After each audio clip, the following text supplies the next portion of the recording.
akkasumas Amaaraa fi Oromoo jidduutti walitti bu'iinsa hammeessuudhaaf teenshinii fi konflikt hammeessuudhaaf dhimma dirree dhawaa akka fidaniif Somaalee fi Oromoo walitti naquudhaaf dhimma Finfinnee dhimma kaan ka Amaaraatiin walitti naquudhaaf kan fidan jechuudha. Even walgeessan keessatti illee wanni qoqqoodamni kun ifatti manifest godhee mul'atee jira jechuudha.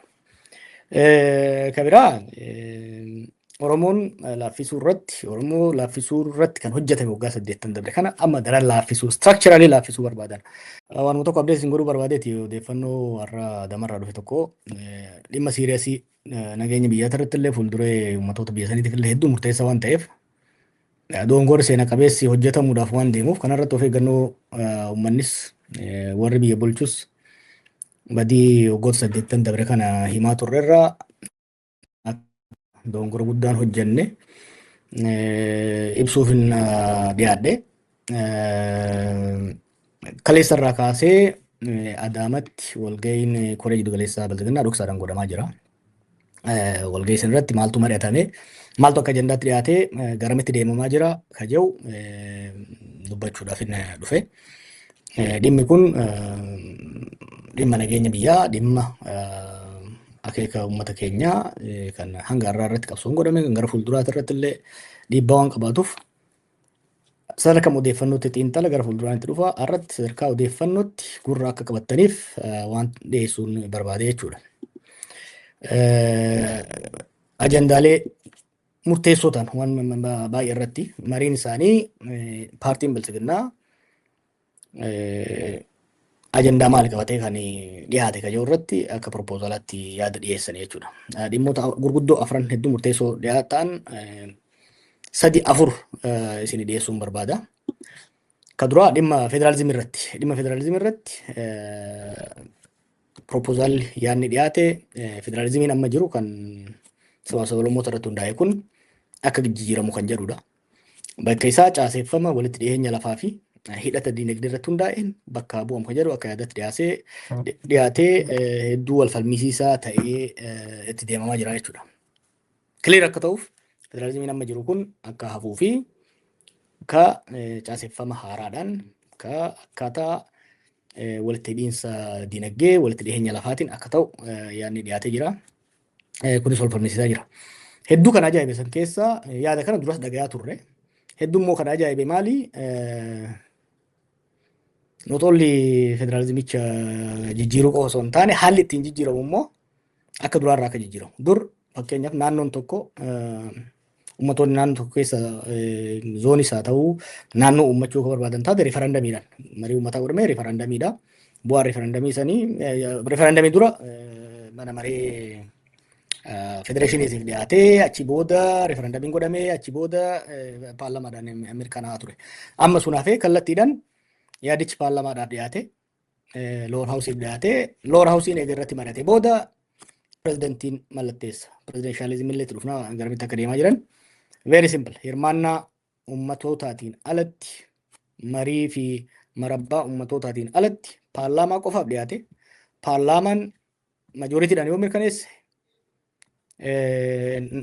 godinni tokko naannoo tokko irraa fottoqee kan biraatti makamuu danda'a. Godinni tokko ofii naannoo ta'uu danda'a. Jijjiiruu danda'ama jechuudha. Jechuun maali? Naannoleen amma jiran kana diiguudhaaf sirni aangoo irra jiru even gara referendamiititti dur hin beeytanii naannoleen uumamuudhaaf jijjiiramuudhaaf referendamii godhamuu qaba. Waliigalteen naannolee biraallee jiraachuu danda'u qaba. Amma sanaan biseen simply paarlaamaan ni mirkaneessa, pirezidantiin ni mallatteessa, bom naannoo biraa taataa jechuudha. Kun irratti hojjetaa turan akkuma beektan jidduu torban kan waan biraa qaba'e kan actually odoon irratti haasaa jiru yaadaa jiru kan haaraatti ba'ee jira.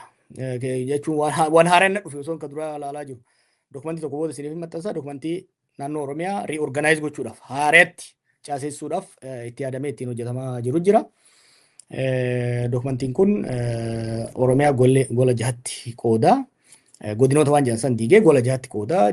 Gola Baha Oromiyaa, gola kibba Baha Oromiyaa, gola lixa Oromiyaa maal jedhanii godinoota akkasitti qooduudhaaf godina bakka buusa hambisanii aanaa fi golaa fi naannoo ka ta'u ka jiru dhiyeessanii jiran jechuudha. Wanni kun akeekni isaa gara fuulduraa wanni amma gola jedhamu kun naannoo akka ta'uuf yaadameeti jechuudha. Naannoof danda'e akka ta'uuf yaadameet qophaa'eeti kan deemamaa jiru jechuudha. Akkuma dokumentii kana argadheen barreeffamaan warra aangoorra jiruuf waan kana itti yaadadha. Wantoota gaggaarii keessa jira dokumentii san keessa. Garuu akkaataan itti deemtan kuni rakkoolee jiran kan hammeessu ta'uu danda'a. Kayyoo dhiyeesseen ture gara fuulduraa bal'inaa irratti mari'annaa jechuudha. Waan haaraa miti wanni har'a sadarkaa federaalaatti fidan waan naannootti sadarkaa naannootti already haala mijeessaa jiran jechuudha. Dhimmi ijoon biraa irratti akka yaadatti bilchinnaan dhiyeesse dhimma magaalota lamaati. Dhimma magaalaa Finfinnee fi magaalaa Dirree Dhawaa. Magaalonni lamaan kun naannoo mataa ofii danda'an ta'anii miseensa federeeshinii akka ta'an. Akkuma beektan yeroo ammaatti Finfinneen guutuutti naannoo miti. Akka teessoo federaalaattis akka magaalaa muummee Oromiyaattis keewwanni 49 kun kan yeroo dheeraa irraa haasofne akkuma jira jechuudha. Amma garuu of dandeessee akkuma Oromiyaatitti akkuma naannoo Harariititti jechuudha. Naannoo akka taatu Dirree Dhawaanis akkasumatti naannoo of danda'e taate miseensa federeeshinichaa akka taatu yaada dhiyeessee jira jechuudha bilchinnaan. Dhimmi biraa fi dhimmi hedduu murteessaa dhimma lafaati. Dhimma lafaa irratti bara 1974 irraa kaasee qabsoo guddaa uummattoonni cunqurfamoon godhaniin lafti kan uummataa fi kan mootummaati kan jedhudha. Waanuma kanatu bara 91 heera mootummaa amma jiruunis raggaa'ee hagammaa ittiin deemamaa jira. Sun sababa mataa isaa qaba wanni sun jedhameef. Amma sun hafee lafti piraayivetaayizii akka ta'u yookiin immoo lafti kan dhuunfaa akka ta'u yaadni dhiyaatee jira jechuudha. Yaadni kan dhuunfaa akka ta'u dhiyaatee jira. Lafti bitamuuf gurguramuu akka danda'u. Kun hoo qonnaan bulaadha maal jechuudha. Gaafilee tokko tokko nuti kaasee jira. Seerri kun seerri lafti kan uummataatiif kan mootummaati jedhu kun dhiyoo kana haasayaa turre waggaa qabsaan gameessi Oromoo Zagayyaas fa'u gaafa gara fuula rabbii deeman gumaacha isaanii irraa dubbachaa turre. Is it coincident jaarsi jala gahee jaarsi kun abbaa heera kanaati. Waan kanarratti ejjennoo isaa waan jijjiire natti fakkaatu gaafa gara fuula rabbii deemutti. Is it coincident? Miseensa marii biyyoolessaatis. What happened? What's happening? Maaltu ta'aa jira kan jedhus hamii fi wanni adda addaa deddeemaa ture gurra hin kennee fi har'a garuu wanna kana akka shakku na godhee jira jechuudha. Kan biraa akka wanni sadaffaa akka proposaalatti dhiyaate waa'ee sirna bulchiinsaati. Sirni bulchiinsaa yeroo ammaa sirna paarlamentariiti kan Itoophiyaan hordofaa jirtu. Namoonni miseensa paarlaamaa filatu miseensa paarlaamaa piraayim ministeera takka xeqilaa ministeera filataa muummicha ministeeraa filataa jechuudha. Kuni gara semi pirezidenshalisti akka jijjiiramu jechuun fuul pirezidenshal kan jennu kan uummanni mataa mataan quba kennee sirna pirezidentii ittiin filu akka biyya Ameerikaatti ta'u jechuudha. Kanaafi ka paarlamentii jidduu immoo semi pirezidenshalizim kan jedhamu jechuunis ka miseensonni paarlaamaa uummanni miseensa paarlaamaa filatee miseensonni paarlaamaa immoo pirezidentii ittiin filan semi pirezidenshalizim kan jennuun sirna akkasiiti kan propose godhan tokko kanaa jechuudha kan dhufaa jiru. So wantoota afran kanarratti kan deemame federalizimii jijjiiruu hiree magaalota lamaanii jijjiiruu dhimma lafaatii fi dhimma pirezidenshalizimii irratti kan mari'atame mariin walgahiin dhugaa'amu ajandaan itti himamne walgahii koree jiddu galeessaa waan bara dhufuu mari'achuudhaaf kan yaamamanii ergaachi ga'an booda dhimmi kun kan itti dhiyaate wal falmisiisaa ta'eeti deemaa kan jiru kaleessa eegalee har'a mari'atanii jiru borullee itti fufaa kan jedhudha.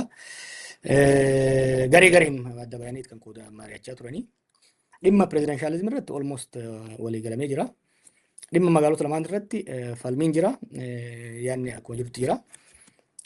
Dhimma federalizimii irratti fi dhimma magaalota irratti falmaa cimaatu deemaa jira. Dhimma lafaa irrattis falmaan godhamaa jira jechuudha. Garamatti itti baati kan jedhu I think namuu waanuma tilmaamuu dandeessan na fakkaata. Maaliif wanni kun yeroo ammaatti ta'e maaliif kun godhame tokko hawwii abiyyi yeroo dheeraati. Kana dho'isee hin beeku yeroo dheeraarraa sirna federalizimii kana jijjiiruu sirna lafaa jijjiiruu warri gaaddisa hoggansa Oromoo keessa waliin turre waan kana yaada tokko dhiyeessee ture fakkeenya waa'ee lafaa irratti akka mari'annus yaada dhiyeessaa ture. So waan haarayaa miti waanuma lafa jala bilchaataa dhufteedha. Garuu ammatti wanni kun ajandaa ta'ee haalli amma Itoophiyaa keessa jiru jijjiirama gurguddaa akkana fiduudhaaf kennataa miti. Garuu maaliif amma godhame kan jedhu akeeka adda addaatu jira. Tokko walitti bu'iinsi dalgaa horizontal conflict uummattoota jidduutti akka hammaatuuf Uummattoonni yeroo ammaatti haala qaala'insa jireenyaatiin haala rakkoolee adda addaatirraa kan ka'e fuula isaanii gara mootummaatti deebisanii waan jiraniif uummattoonni ajandaa kana qabatanii akka walitti bu'aniif yaadameeti kan godhamaa jiru. Keessattuu immoo naannoo Amaaraati irratti lolli jiru hedduu mootummaan hedduu laaffataa deemaa jira. Kanaaf yoo dhimmoota siyaasa Amaaraa hawwachuu danda'an sirni federaalizimii diiguu Finfinnee maal kana yoo kan goonu taate qalbii uummata naannoo Amaaraa akka gara faannoo deeme kana ofitti deeffannaa yaada jedhuun kan deemamaa jiru jechuudha. Akkasumas Amaaraa fi Oromoo jidduutti walitti bu'iinsa hammeessuudhaaf tenshinii fi konflikt hammeessuudhaaf wanni tibba kan Wallaggatti ta'aa jiru. Fakkeenyaa fi giddaa ayyaanaa Amuruu kana gara olmos walqaa'iita Amaaraa fi Oromoo jidduutti jijjiiruudhaaf itti hojjetamaa jira. Somaalee fi Oromoo har'a naannoo mi'eessootitti walitti bu'iinsa ture, torban darbees akkasitti ture. Konfliktii kana cimsuu barbaadu. Dhimma dirree dhawaa akka fidaniif Somaalee fi Oromoo walitti naquudhaa fi dhimma Finfinnee dhimma kaan Amaaraatiin walitti naquudhaaf kan fidan jechuudha. Even walgeessan keessatti illee wanni qoqqoodamni kun ifatti manifeesti godhee mul'atee jira jechuudha. Kabiraa Oromoo laaffisuu irratti kan hojjetame waggaa 8 dabre kana amma daran laaffisuu structurally laaffisuu barbaadan.